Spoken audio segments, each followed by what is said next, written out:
लोकपालश्चैव कालिंद्री यमुना नमः तोगधामृतं दप्पजीवनं कविभिरीडितं कल्मषापहं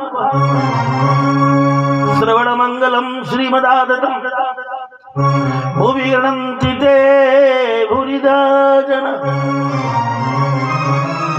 रन्द्राण वैनोरदरसुदया पूरयन गोपवृन्दैः वृन्दारण्यं सुपदरमणं प्रावसत गीतकीर्ति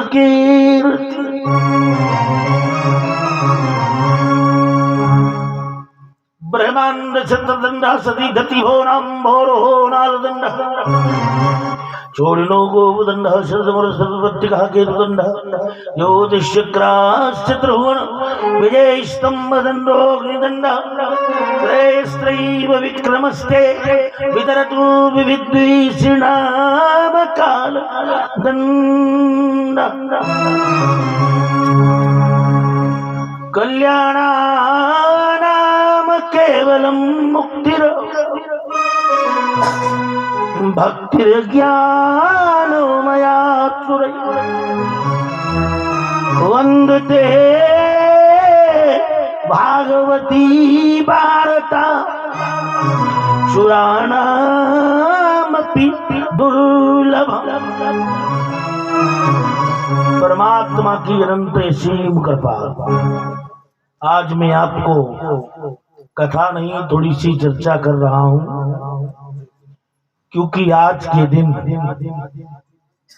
श्रीमद् भागवत कथा की तैयारी होती है। कथाएं तो बहुत लोग सुनाते हैं, और ये कथा आज से नहीं, भागवत में स्वयं लिखा आदिम वै तदा पुरुषो आदिम वै युगे युगे। ये वह कथा है जो युगों युगों तक चलती आ रही, क्योंकि बिना इस कथा के किसी भी जीव की मुक्ति होने वाली नहीं है। चाहे कोई कितना भी बताए, जब तक भागवत कथा नहीं सुनोगे तब तक मुक्ति नहीं होगी। फिर सतयुग त्रेता के लोगों की मुक्ति कैसे होती होगी, तब तो भागवत थी ही नहीं। ये मनुष्य का भ्रम है, तब भी भागवत थी। अरे वेद पुराण और वशिष्ठ बखाने और सुनई राम तभी सब जाने। वेद पुराण वशिष्ठ बखाने सुनई राम तभी सब जाने। सबके ग्रह ग्रह ओही पुराना, सबके ग्रह ग्रह ओही पुराना। सबके घरों में पुराण होती है। अंतर सिर्फ इतना है, जो सतयुग में भागवत सुनाई जाती थी, त्रेता में सुनाई जाती थी, वह सूक्ष्म में सुनाई जाती थी। सूक्ष्म, लेकिन उस सूक्ष्म में भी इतना बृहद ब्रह्मांड भरा हुआ है, और एक आध ब्रह्मांड नहीं, रोम रोम प्रतिराज ही कोटि कोटि ब्रह्मांड। तो आज के दिन भागवत सुनने बैठे हमारे चंपेश जी सपत्नीक सपरिवार सकुटुंब सुजरी जागृत हितार्थभ्यो। मंच पर विराजमान सभी हमारे आचार्य विद्वान पंडित वर्ग, संत सुदेशानंद जी, गगन जी, विपिन शास्त्री जी, नरेंद्र जी, भ्रूराम, और हमारे भजन सम्राट जगदीश दीवान जी, गंगाराम जी, और हमारा गोलू पंकज दीवान, और हमारे डॉक्टर अबदराम जी टीका पार से पधारे, और भी खिलौरा से हमारे ऋषि विनोद, रमेश जी, सभी लोग यहाँ पर उपस्थित हैं। किसी एक के लिए नहीं, और त्रिपाल सिंह जी तो मेरे दाऊ जी हैं, मैं तो पिता तुल्य ही मानता हूँ, मानता रहा और जब तक ये शरीर रहेगा मानता रहेगा। चाहे हमारे डॉक्टर साहब हो, चाहे त्रिपाल राव हो।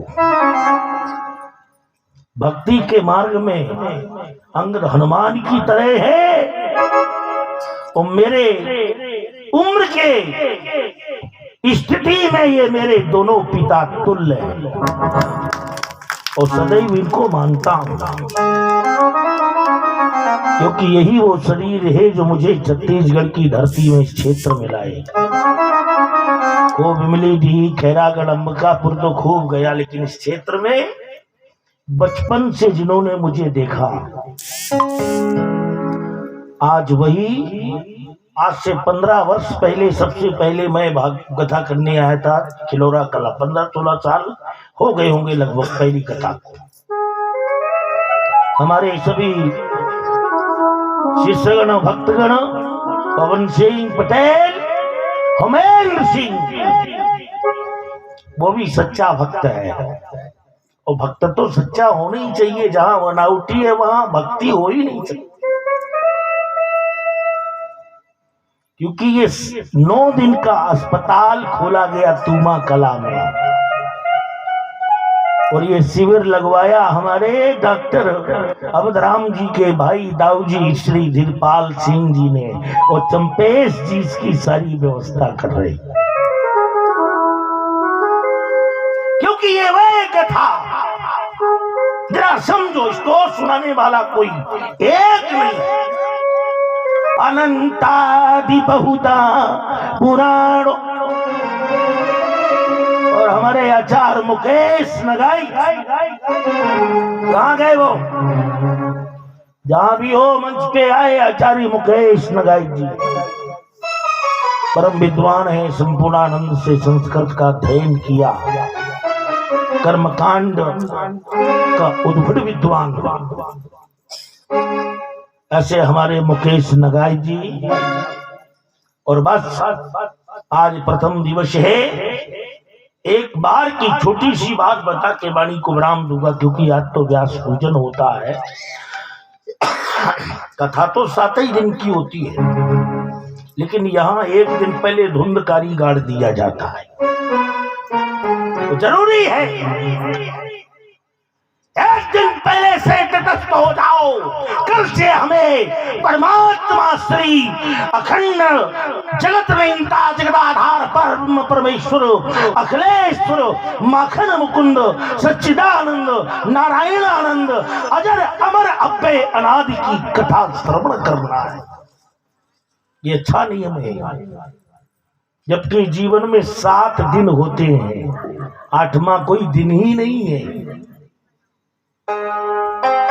इसलिए 2 बार हरि का नाम बोलो, बोल हरि बोल हरि बोल, श्री केशव माधव बोल, हरि बोल हरि बोल हरि बोल, श्री केशव माधव बोल, हरि बोल हरि बोल हरि बोल, श्री राधा रमण हरि बोल, हरि बोल हरि बोल हरि बोल, जय राधा रमण हरि बोल। तेरा क्या लगना है मोल, यह जीवन है अनमोल, तेरा क्या लगना है मोल, ये जीवन है अनमोल। हरि बोल हरि बोल हरि बोल, श्री केशव माधव बोल, हरि बोल हरि बोल हरि बोल, श्री केशव माधव बोल।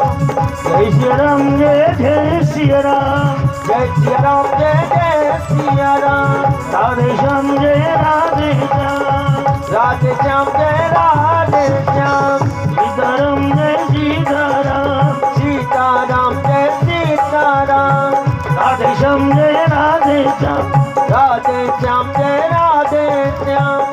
आज प्रथम दिवस, बोल हरि बोल हरि बोल, केशव माधव बोल, हरि बोल हरि बोल हरि बोल, श्री केशव माधव बोल। यश यशोदा मैया की जय बोलो कृष्ण कन्हैया यशोदा मैया की जय श्री गोपाला की जय अरे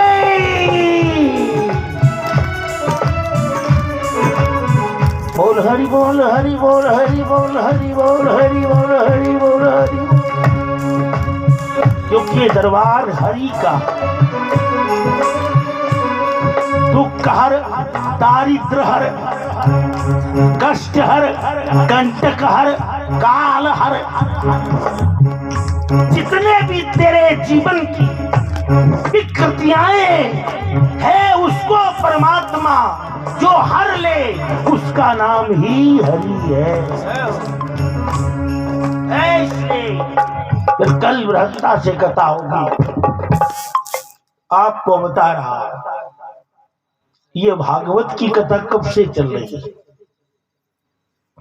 कहा प्रथमांबरो महम दत्वाम कूटस्थ वादरायण। ये कथा न तो राम की है, न कृष्ण की है, न ब्रह्मा की है, न विष्णु की है, न शंकर की। यह कथा कूटस्थ ब्रह्म की है। इसको सुनने के बाद जब मरोगे तो परमात्मा का विमान ही लेने आएगा। और राजा परीक्षित को तो विमान लेने आया, धुंधकारी को लेने आया, 88,000 स्वर्ण का ऋषियों को लेने आया, सबने देखा।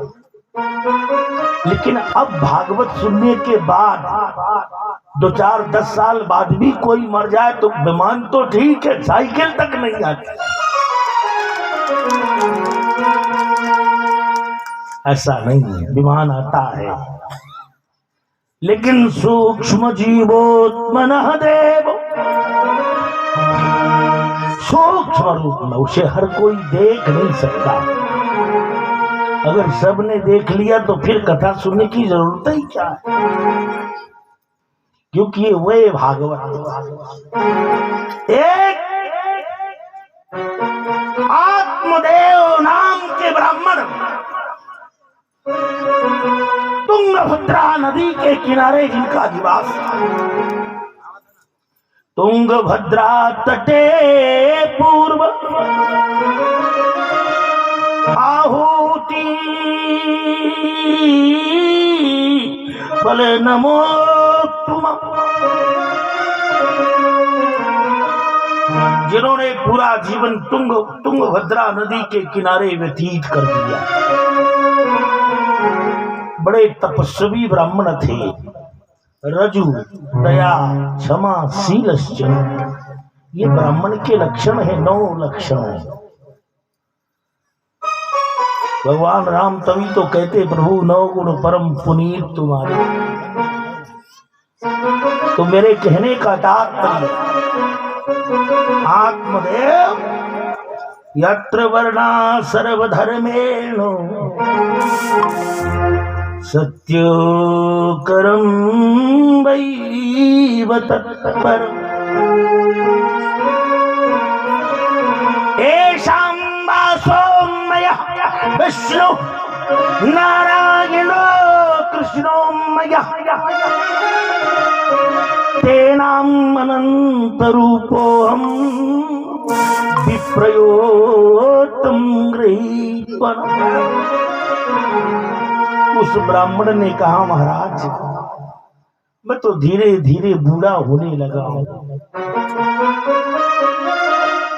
मैं जिसको आशीर्वाद देता हूं उसके संतान हो जाती है, लेकिन मेरे खुद संतान नहीं है, मैं क्या करूं?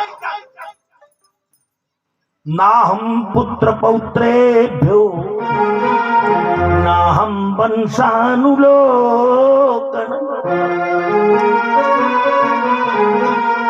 मेरे वंश में कोई नहीं है। तो वंश विहीन माने तूने बहुत बड़ा पाप किया तब तो वंश से विहीन है। साधारण थोड़ी उसका मुख नहीं देखते लोग। दशरथ जी के 8 मंत्री थे, धृष्ट जयंत सुमंत यर विजय शोक प्रधान मंत्रपाल सिद्धार्थ पुनः अर्थ साधकी जान। ये 8 मंत्री थे। सुमंत्र जी निकले तो ऋषियों ने तक चेहरा घुमा लिया। बोले जिस राजा के मंत्री को तक देखने में पाप है, जिस राजा के पुत्र संतान, और मैं आपका उपासक। तनम जीवात्मनम देहो यश विप्रो कुलाम वेदो वांगमयो नित्यम पुराणयोतम प्रपन्न। मैं अनंत पुराणों का ज्ञाता, वेद पुराण स्मृति के पक्षियों पर चलने वाला। आखिर मैंने कौन सा पाप किया है प्रभु जो उसकी सजा में पा रहा हूं कि मेरे कोई संतान नहीं। बड़े गुस्से में उतार रहे थे, तभी एक महात्मा जी निकल पड़े वहां से। महात्मा जी ने कहा पंडित जी इतनी टेंशन क्यों ले रहे हो? अरे बोले हो गई, तुम क्या कर लोगे टेंशन से? तुम तो और बेकार के आदमी हो, तुम्हें है क्या?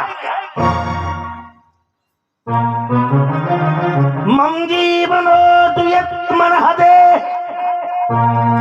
गृहस्थयो संसारणो। आप तो अकेले हो, रोटी राम हो, जहां चाहे रमते राम हो। लेकिन मैं एक विप्र हूं, ब्राह्मण हूं और गृहस्थ हूं, तपस्वी हूं, विद्वान हूं, सब कुछ जानता हूं। जिसको आशीर्वाद दे दूं वो होना। विप्रयो वचनो वाणी दिव्यम ददाति महीतलु। पूछ लेना आत्मदेव के बारे में महाराज, क्षेत्र में चर्चा का विषय है। जो आत्मदेव कहते वही होता है। लेकिन मेरे खुद संतान नहीं है, इसलिए मैं भगवान से लड़ रहा हूं। बोले तुम लड़ तो रहे हो, लेकिन तुमने कभी आज तक भगवान को कुछ दिया है? जब बस सूखे सूखे लड़ रहे हो। ये तो कोई भी लड़ जाए किसी से। संत ने एक फल लिया, कहा लो तूने संत का सम्मान किया ना। तुंगभद्रा नदी के किनारे एक संत ने कहा लो आत्मदेवो महम विप्र प्रसादेन नारिकेलेन। आत्मदेव पुरे तस्मिन् सर्ववेद विशारद। समस्त वेदों के जो विशारद हैं, ऐसे आत्मदेव महात्मा ने फल दे दिया। आत्मदेव पुरे तस्मिन् सर्ववेद विशारद। श्रोत कुमार तेषु निश्चितगतो द्वितीयो ईश्वम्भाकर। जो जब चाहे अपनी क्रिया की भक्ति से परमात्मा का साक्षात कर सकता है, ऐसा आत्मदेव एक पुत्र के मोह में इतना व्याकुल है कि रो रहा है। ऐसा क्यों? बोलो। किरात कालेन तो जाहो यत्र तत्र महीस्थलौ। साधु नामो महं दत्त्वा प्रसादेन प्रतिगृहीतम्। रहता हूं। लो ये प्रसाद देता हूं, ले जाओ, क्योंकि धन्यम भागवती वार्ता प्रेत पीड़ा विनाशिनी। इससे अच्छे प्रेत भूत सुधर जाते हैं। इससे जीवन में सिर्फ केवल मुक्ति मिलती है। श्री सच्चिदानंद रूपाय पहला मंत्र है ये भागवत का। विष्णुदवत्यादि हेतवे तापत्रे विनाशाय श्री कृष्णाय वयं नमः। भाग्योदयो न बहुजन्म समर्जितेन स्मरणं तत्संगं जालभते पुरुषं यदा। वे भाग्यशाली है जो भागवत को सुनता। तुम तो भागवताचारी हो आत्मदेव, फिर भी आप परेशान हो। लो ये फल ले जाओ, अपनी पत्नी को खिला देना। गारंटी से 1 वर्ष में पुत्र पैदा ना हो तो भगवान को मानना छोड़ देना। ध्यान दो व्यास, ये सब चेला है, लेकिन मतलब नहीं है कि हमारे कोई गुरु भी है। चेला तो बहुत है, लेकिन चेलों को गुरु से मतलब नहीं, तो गुरु को भी नहीं रहता भाई। टिट फॉर टैट ऐसे चेला मत रहो, कभी कभी खबर भी लेते रहो गुरु की। और सब लेते हैं, नहीं है तो दाऊ जी तो फिर अंत में मुझे कहीं ना कहीं बुलाई देती है। और मैं आ गया, देखो तूमा गला में आ गया। ये जरा तूमा नहीं है, और ना जरा तूमा कभी चलेगा, क्योंकि ये तूमा कला हो गया है। और कला में धरती के सबसे बड़े कलाधर की कथा हो रही है। षोडशो कलाधरो कृष्ण सर्वश्रेष्ठो निब्रह्मयः। क्योंकि भक्ति तो कृष्ण से ही मिलती है। तुम दुनिया में कहीं जाओ, जो आनंद तुम्हें ब्रज में मिलेगा वो कहीं नहीं मिल सकता, क्योंकि भक्ति का जन्म ही ब्रज में हुआ है। भक्ति का जन्म ब्रज में हुआ। भक्ति माने लक्ष्मी उत्पन्ना द्रविड़े साई ओ पृथ्वी कर्नाटके गता क्वचित क्वचिन्न महाराष्ट्र ओ गुरुजरे जीरन्तामगता। उत्पन्ना द्रविड़ेशाई माने उड़ीसा में लक्ष्मी प्रकट होती है। और वृद्धि कर्नाटके गता, कर्नाटक में माता लक्ष्मी कन्या बनती है। और क्वचित क्वचिन महाराष्ट्र में जब लक्ष्मी अपना रूप विशाल काय करती है, लोग घबरा जाते हैं। गुरुजरे जीरन्तामगत,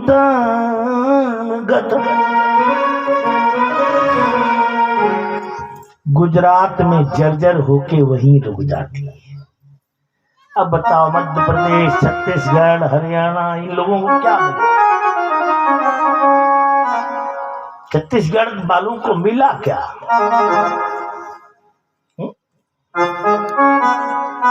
शक्ति भक्ति यहां तक आ ही नहीं पाई।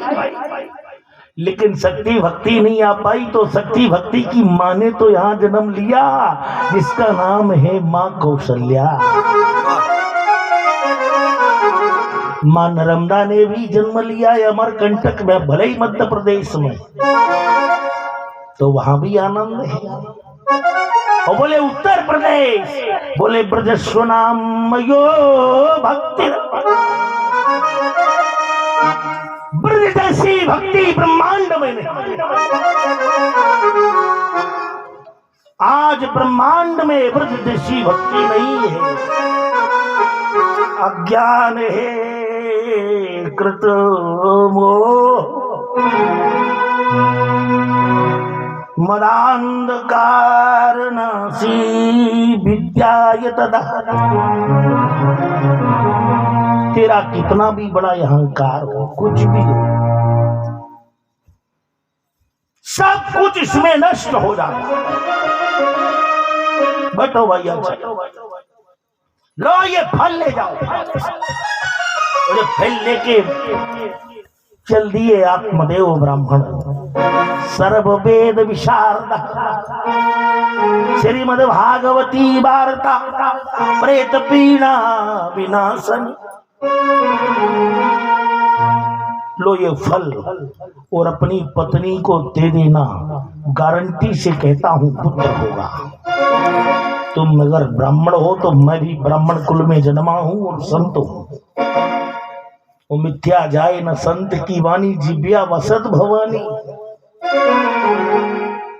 लो पकड़ो। जैसे ही दिया फल को, वो फल लेकर के जैसे ही चली महाराज आत्मदेव के तरफ, वो अपनी पत्नी की तरफ चले। आत्मदेव की पत्नी का नाम था धुंधली। धुंधली माने जिसे ना तो ज्ञान की परिभाषा का पता हो, जो भगवान को ना जानती हो, जो सत्य ना मानती हो, सिर्फ अपने ही कार्यों में मगन रहे हुए है धुंधली।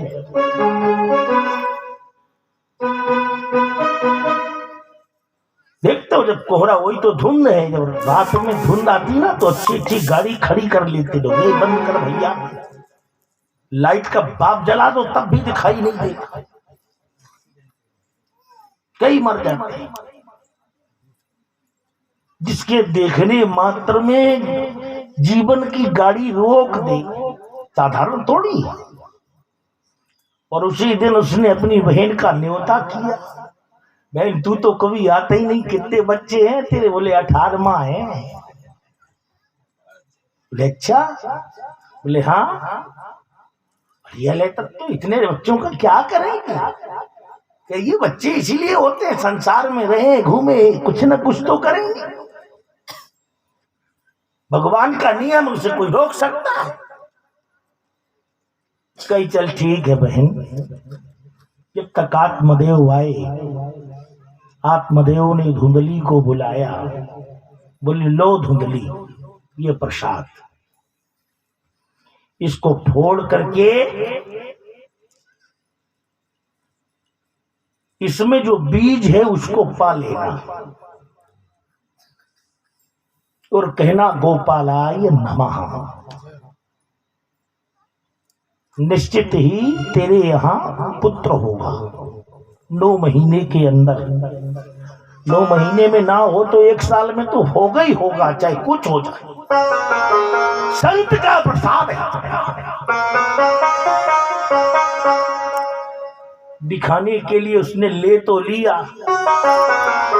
बहन बोली का तुम जे आवा बाबा और ढावा इनके चक्करों में मत पड़ो, जरा अपनी शुद्धता देखो। जाने कौन बाबा ने का दे दिया, वो क्या खवा देगा, कोई भरोसा है?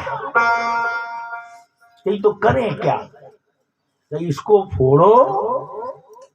बोले फोड़ करके क्या करें, हम परेशान। यहाँ हमारे यहाँ 20 वर्षों से आम का वृक्ष लगा है, आज तक कभी इसमें फल नहीं हुआ। जितने भी आसपास वृक्ष लगे, किसी वृक्ष में कभी फल नहीं हुआ। है प्रकोप किसका ये कोई नहीं जानता। कारणम किम फलो दत्वा वृक्षयो मनमाश्रितै। किसी वृक्ष में फल नहीं होता। इस गाय को लिए 7 वर्ष हो गया, इसने बछड़े तक को जन्म नहीं दिया। बोले तो एक काम करो, तुम ये जो प्रसाद है ना गाय को ही खिला दो, और ये आबा बाबाओं के चक्कर में मत पड़ो, गाय को खिला दो। उसने फोड़ करके नारियल का बीज निकला और सब गरी हरी मिला मिलू के खिला दिया। तो कहिए मेरा क्या होगा? कहीं चिंता मत करो ना भाई, कल ही से तो बेटा आया है गर्भ में, 9 महीने बाद गारंटी से पैदा हो जाएगा, तो तुम ले लेना, कह देना मेरा बेटा 18 हो चुके, अब मैं 19वें का क्या करूंगा। 18वां है, 18वां पुत्र था। 18 पुराणेषु 18 वै पुत्र, 18वां पुत्र। इसको तू रख लेना, और जब हो बस चिल्ला देना, बस मेरे बेटा हुआ, बेटा हुआ, बेटा हुआ, बेटा हुआ। तो उसने अपनी बहन के बेटे को ले लिया, और 9 महीने बाद जिस दिन उसकी बहन के बेटा हुआ, उसी दिन 1 घंटे आगे सारे वृक्षों में फल लग गए, और गौ माता के लिए बेटा पैदा हुआ, वो भी मनुष्य आकृति का, सिर्फ कान गौ माता की। मानवो आकृति देव कर्णयोगो मात्र यत् प्रसादेन महं दत्त्वा लोकयो ज्ञान पुंजय। धुंधली की बहन का जो बेटा था वो उसने उसे दे दिया, ले पकड़ के मेरे बेटा हुआ, हमारे भी गैया के भी फल भी हो गई, दुनिया हो गई, जे हो गया वो। अब तो बड़ी प्रसन्न धुंधली, देखो गाय से भी मानो जैसा बेटा हुआ। गाय के तो बछड़ा होना चाहिए था ना, बैल होना चाहिए था। तो बैल माने जिसे ज्ञान ना हो कुछ, राम भजन की नो नहीं, और गही न गुण की गैल, जे नर जग में जानियो बिन सिंगन के बैल। बैल तो है ही, अगर कथा को नहीं सुना तो ये परिवार क्यों लाखों रुपए धर्म में लगा देते हैं? इनकी परंपरा से ऐसा होता आया। इतना बड़ा आश्रम दे दिया, सब कुछ किया इस परिवार ने धर्म के लिए। वो जो धर्म के लिए करता है, धर्म उसकी सदैव रक्षा भी करता है। सब सुख संपत्ति बिना ही बुलाए, धर्मशील पर जात सुहाए। धर्म